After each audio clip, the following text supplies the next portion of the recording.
morning, students. In previous lecture, we discussed about the detailed answers of this chapter. Now we are going to start the scientific reasons of this chapter. Okay. First scientific reason is it is not advisable to wash the clinical thermometer with hot water. वो कह रहा है कि ऐसी advice नहीं दी जाती है कि जो क्लिनिकल थर्मोमीटर है उसको आप हॉट वाटर से वॉश करें. ऐसा क्यों होता है कि हम ऐसा नहीं बोलते कि जो क्लिनिकल थर्मोमीटर है उसको आप हॉट वाटर से वॉश करो. ऐसा क्यों नहीं बोलते? क्योंकि उसमें मर्क्यूरी होता है और उसमें जो क्लिनिकल थर्मामीटर का टेम्परेचर है वो 35 degree C to 42 degree C तक ही वो मेजर कर सकता है. यदि हॉट वाटर का टेम्परेचर है मोर देन 42 डिग्री सी से हो जाता है तो मर्क्यूरी क्या हो जाएगा, वो एक्सपैंड हो जाएगा. इसी कारण वो जो ट्यूब है वो क्या हो जाएगी, ब्रेक हो जाएगी. क्लियर? इसीलिए हम बोलते हैं जो क्लिनिकल थर्मोमीटर है उसको हम हॉट वाटर से वॉश ना करें. ओके, चलो देखो. फर्स्ट पॉइंट है clinical thermometer can measure temperature from 35 degree C to 42 degree C.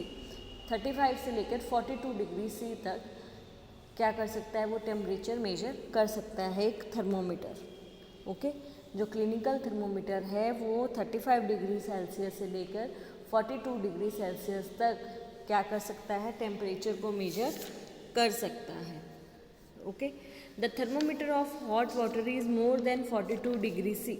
यदि टेम्परेचर है जो हॉट वाटर है उसका टेम्परेचर यदि 42 डिग्री सी से बढ़ जाता है, 42 डिग्री सी से ज़्यादा होता है तो क्या होगा, उसके अंदर क्या प्रेजेंट है, मर्क्यूरी प्रेजेंट है.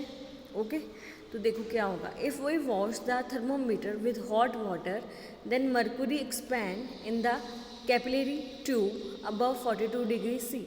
वो कह रहा है कि यदि हम उसको वॉश करते हैं थर्मोमीटर को उस पानी से जिसका टेम्परेचर 42 डिग्री सेल्सियस से ज़्यादा है तो वो क्या हो जाएगा, तो मर्क्यूरी एक्सपैंड हो जाएगा उस ट्यूब के अंदर and hence it will break the tube. जिसके कारण क्या करेगा, वो ट्यूब को क्या कर देगा, ब्रेक कर देगा.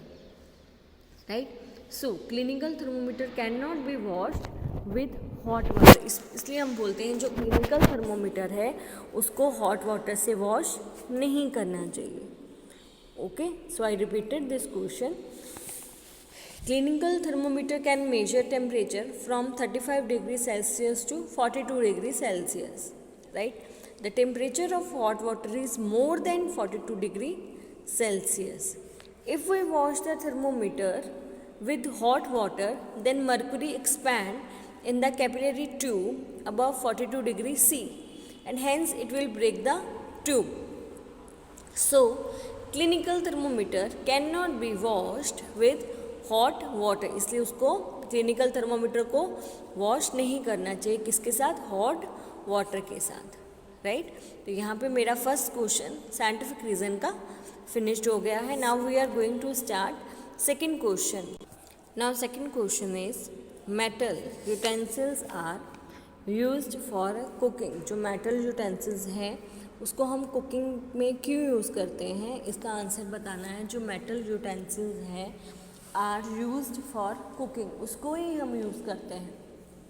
किसके लिए, कुकिंग के लिए. कभी वुड के यूटेंसिल्स को देखा है कुकिंग में हम यूज़ कर रहे हैं, उनका हैंडल हो सकता है पर उनके यूटेंसिल्स नहीं हो सकते. कभी प्लास्टिक के देखें यूज़ करते हुए यूटेंसिल्स के रूप में, नहीं देखे क्योंकि वो क्या है, वो बैड कंडक्टर्स ऑफ हीट हैं. पर जो मेटल यूटेंसिल्स हैं वो गुड कंडक्टर ऑफ हीट हैं. इसीलिए जो भी हम खाना प्रिपेयर करते हैं वो हमेशा मेटल के यूटेंसिल्स में ही किया जाता है. राइट?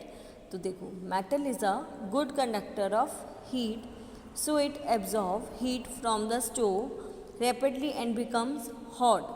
वो कह रहा है कि जो मेटल है वो गुड कंडक्टर ऑफ हीट है, इसीलिए वो क्या करता है, जो एब्जॉर्ब करता है हीट को from the stove.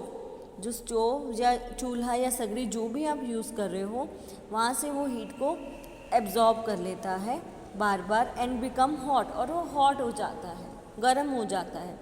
So heat is supplied speedily to the food material kept in the utensils.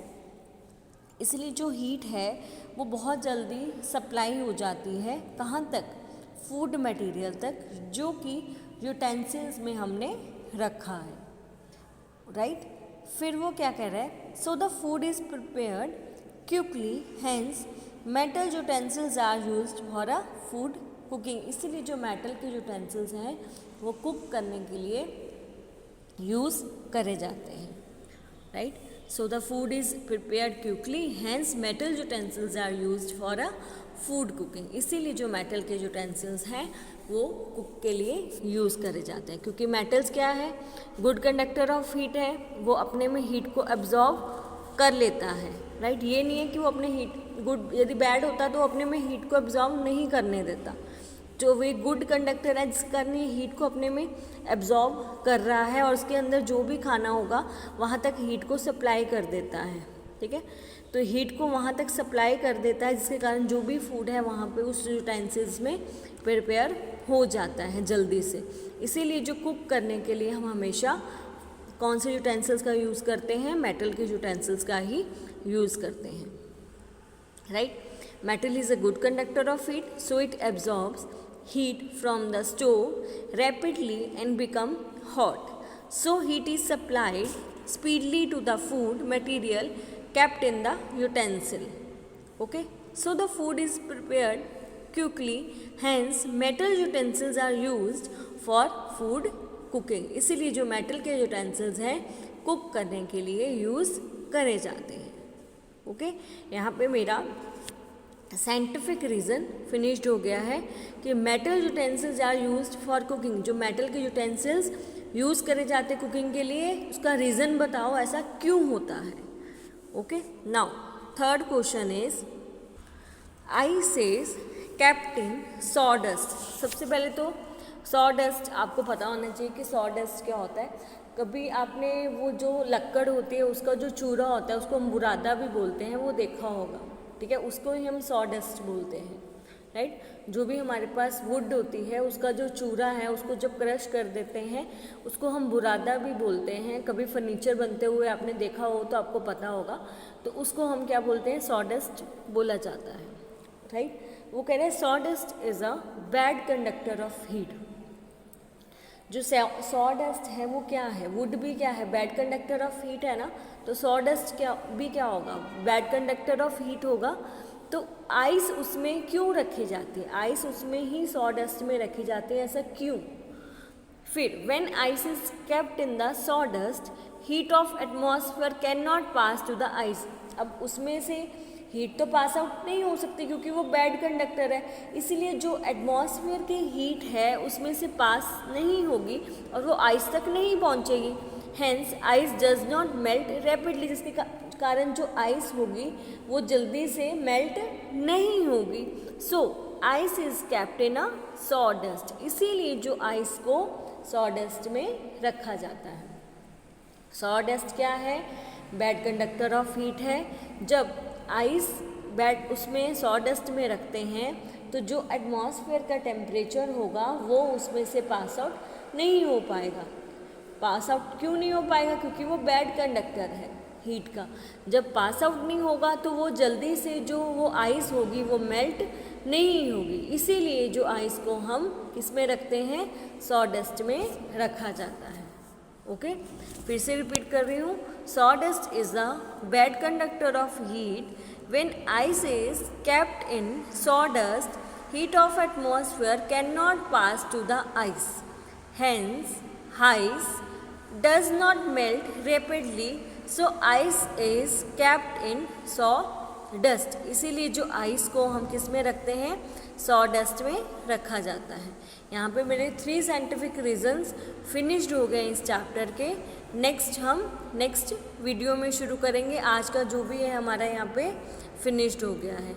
3 scientific reason लिए हैं वो कंप्लीट हो गए। ओके, कल हम नेक्स्ट जो भी क्वेश्चंस डिफरेंसेस होंगे, इस चैप्टर के डिफरेंस बाकी हैं वो हम करेंगे। उसके बाद ये चैप्टर 1 है फिनिश्ड हो गया है, फिनिश्ड हो जाएगा। लास्ट इसका टॉपिक सिर्फ डिफरेंस रह गया है, वो हम कल करेंगे। ओके।